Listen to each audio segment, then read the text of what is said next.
ఇక నల్గొండ కాంగ్రెస్ పార్టీ అభ్యర్థిగా ఉన్నటువంటి రఘువీర్ రెడ్డి 5 లక్షల పైచిలుకు ఓట్లతోటి 5.5 లక్షల ఓట్ల పైచిలుకు మెజార్టీని సాధించడం జరిగింది.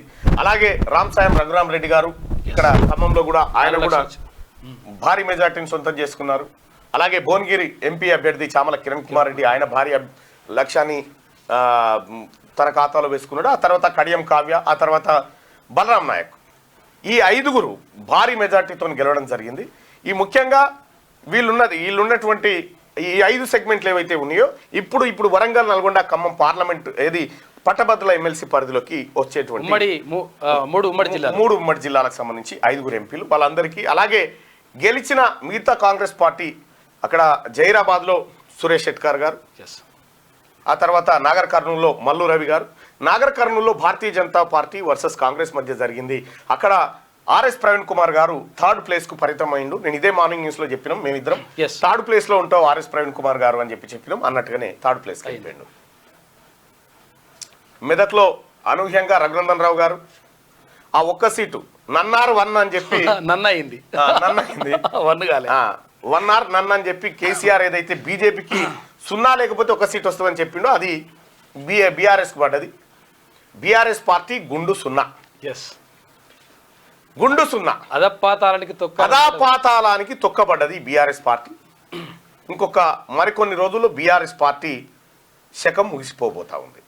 ఉంటుందో ఉండదో కాదు, ఆ శకం ముగిసిపోతుంది. కనీసం ఎందుకు ప్రజలు ఓటేయలేదు అనేటువంటి ఆత్మవిమర్శ చేసుకోకుండా అసెంబ్లీ ఎన్నికల్లో తాకిన దెబ్బకు ఒకసారి ఆత్మ పరిశీలన చేసుకుంటే బాగుండేది. కానీ అదే విర్రవీగినతనంతో, అదే అహంకారంతో మేమేం తప్పు చేయలేదు, ప్రజలే తప్పు చేసిరట. ఆ రిజల్ట్ ఎట్లా చూపించారు, ఈ రిజల్ట్ ఇట్లా చూపించారు. కాబట్టి అహంకారం అనేది తెలంగాణ ప్రజలు ఓర్చుకోరు.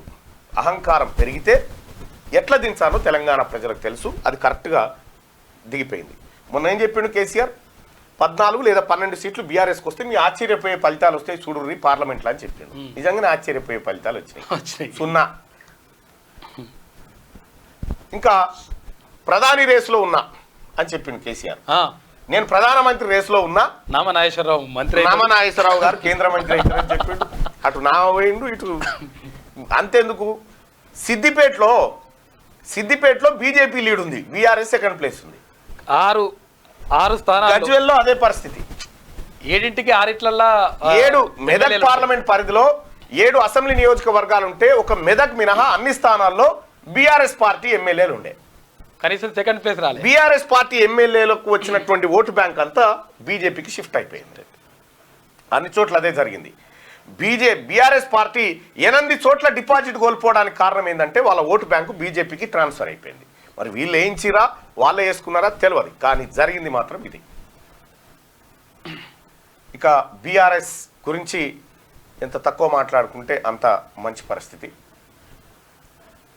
కాబట్టి తెలంగాణ రాష్ట్రంలో జరిగిన పార్లమెంట్ ఎన్నికలు ఇటు భారతీయ జనతా పార్టీకి ఇటు కాంగ్రెస్ పార్టీకి సమానంగా అందజేసి ఎవరు కొట్లాడుకోరు బిడ్డ, ఎవరు పావుసేరు వాళ్ళకి ఇత్తనమని ఆర్ఆర్ ఇచ్చి మిగిలిన తునుక అసదుద్దీన్ ఓవైసీ చేతిలో పెట్టారు. అసదుద్దీన్ ఓవైసీ పోయినసారి కంటే ఎక్కువ మెజార్టీతో గెలిచాడు. భారతీయ జనతా పార్టీకి పోయినసారి కంటే తక్కువ ఓట్లు వచ్చినాయి. కారణం ఏంది అంటే పదే చెప్తా ఉన్నాం, ఆ మాధవీలత గారు జర ఓవర్ యాక్షన్ చేసి మసీదులకు బాణాలు ఇరుసుడు, ఇట్లా గుంజుడు, ప్రచారాల్లో లింగాల మీద నీళ్లు పోసుడు, ఇవన్నీ జర పబ్లిక్కి ఎందుకో ఎబ్బెట్టుగా కనిపించినాయి. యాక్షన్ చేయాల్సిన దానికంటే ఓవర్ యాక్షన్ ఎక్కువైపోవడంతో మాధవీలత గారికి దెబ్బ పడ్డది అక్కడ. సో ఇక పాత బస్తీలో ఆమె ఇంకొక 16 సార్లు పోటీ చేసినా గెలిచే పరిస్థితి లేదు. పాత బస్తీ అట్లా రాసి పెట్టింది, దానికి ఎవడేం చేయలేదు. భారతీయ జనతా పార్టీ 4 స్థానాలను నిలబెట్టుకుని 4 స్థానాలు ఎక్కువ పెంచుకున్నప్పటికీ కాంగ్రెస్ పార్టీ ఇక్కడ 5 పెంచుకుంది. బండి సంజయ్ గారికి గతంలో కంటే భారీ మెజార్టీ వచ్చింది. అరవింద్ గారికి మంచి మెజార్టీ వచ్చింది. రఘునందన్ రావు గారికి ఆయన ఊహించిన దానికంటే కొంత గొప్ప మెరుగైన ఫలితమే వచ్చింది. అక్కడ పోటీ చేసినటువంటి బీఆర్ఎస్ పార్టీ అభ్యర్థి 3rd ప్లేస్ పోయిండు. ఇక ఆదిలాబాద్లో భారతీయ జనతా పార్టీ అభ్యర్థిని మార్చినప్పటికీ మంచి మెజార్టీతో వచ్చింది. అక్కడ కూడా సికింద్రాబాద్ జర్ర అయితే కిషన్ రెడ్డి పని అవుతుండే, అటు ఇటు పెట్టి మొత్తానికి బయటపడ్డాడు. మల్కాజ్గిరి ఈటల రాజేందర్ గారు 3 లక్షల పైచిలకు మెజార్టీతో గెలవడం జరిగింది. చేవెళ్ళ. డికే అరుణ గారు అతి తక్కువ మెజార్టీతోని ఎస్ అక్కడ గెలవడం జరిగింది. ముఖ్యమంత్రి రేవంత్ రెడ్డి గారు చాలా ఆ సీట్ పైన దృష్టి పెట్టినప్పటికీ అది పోయింది. ఆ తర్వాత చెవెళ్లలో మనం అనుకున్నట్టు కొండా విషయాన్న మంచి మెజార్టీతో గెలిచిండు. అయితే భారతీయ జనతా పార్టీ అభ్యర్థులు స్ట్రాంగ్గా ఉన్నారు.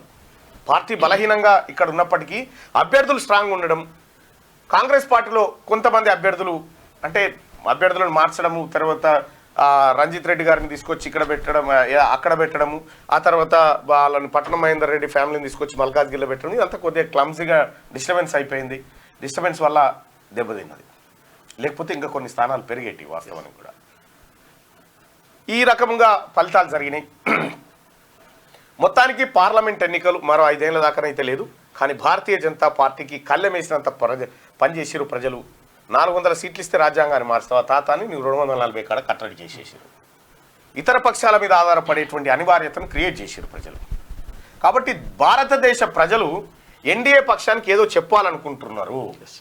ఎన్డీఏ పక్షానికి ఏదో చెప్పాలనుకుంటున్నారు. వింటే మంచిది. సో గెలిచినటువంటి వాళ్ళందరికీ శుభాకాంక్షలు తెలియజేస్తూ, ఓటమి చెందినటువంటి వాళ్ళు రాజకీయాల్లో గెలుపోటములు సహజంగా ఉంటాయి. ఒకప్పుడు పూర్తిగా భంగపడ్డ పవన్ కళ్యాణ్ గారు 100/100 ఎన్ని సీట్లు ఇచ్చారో అన్ని సీట్లు కొట్టేసారు. 21 స్థానాలకు అంటే కాలం ప్రతిసారి అగ్ని పరీక్షలు పెడుతూనే ఉంటుంది. కొంతమందికి ఓడిపోయిన వారు కూడా బాధపడడానికి లేదు. కాబట్టి రాజకీయాలు అనేటివి కేవలం ఎన్నికల వరకే ఉండాలి. ఆ తర్వాత ప్రజా సంక్షేమం కాంక్షించాలి.